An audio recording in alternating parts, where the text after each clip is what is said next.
Hello, my name is Leslie Hillen. I've applied for the assistant principal position at Brady High School. I have worked with numerous disenfranchised students over the years. I was an ESL teacher for many years in both middle school and high school. So, secondary is kind of where my heart sings.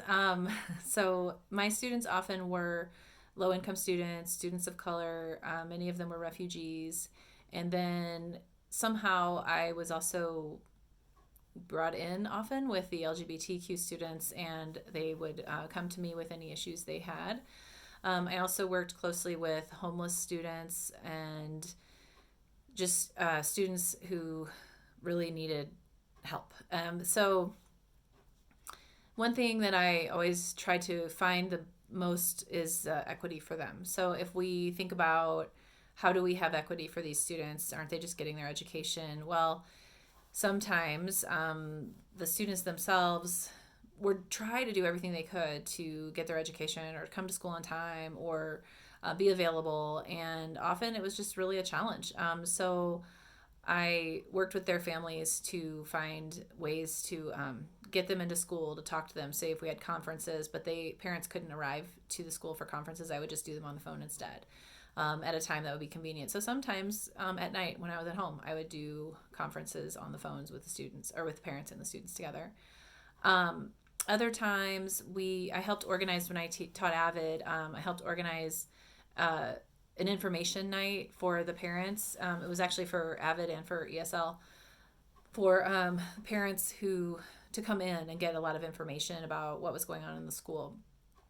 Many of them couldn't or didn't have transportation. They often all lived in Aurora, and we were at South High School in Denver, and so they didn't have access to transportation to go that at night after school. So we organized school buses to go pick them up and bring them to the school.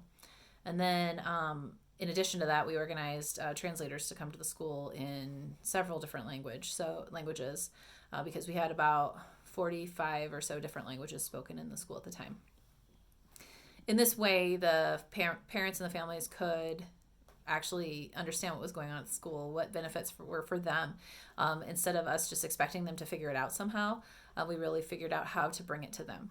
And it was really successful. We had numbers of parents come that we had not had come before, so we were very proud of that.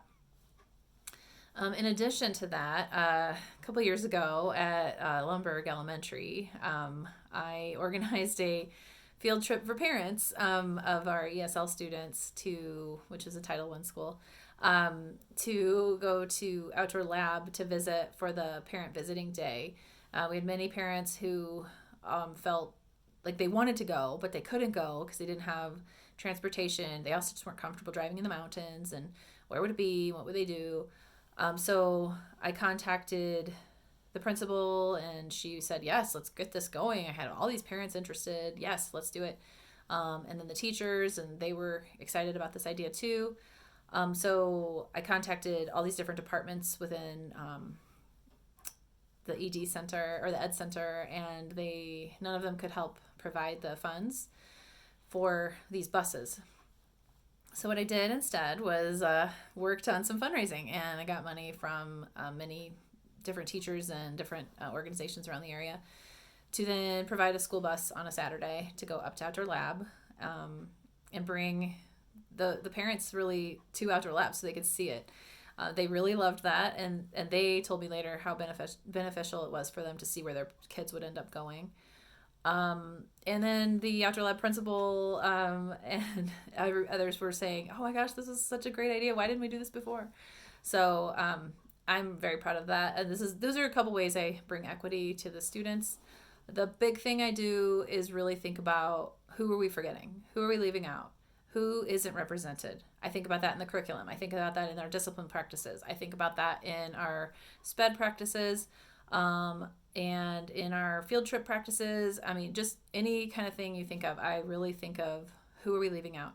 And then hopefully I can figure it out. And if I can't, I still have a team of people to collaborate with in order to ask the same question. Who are we leaving out of this scenario? And then to bring that group in as well.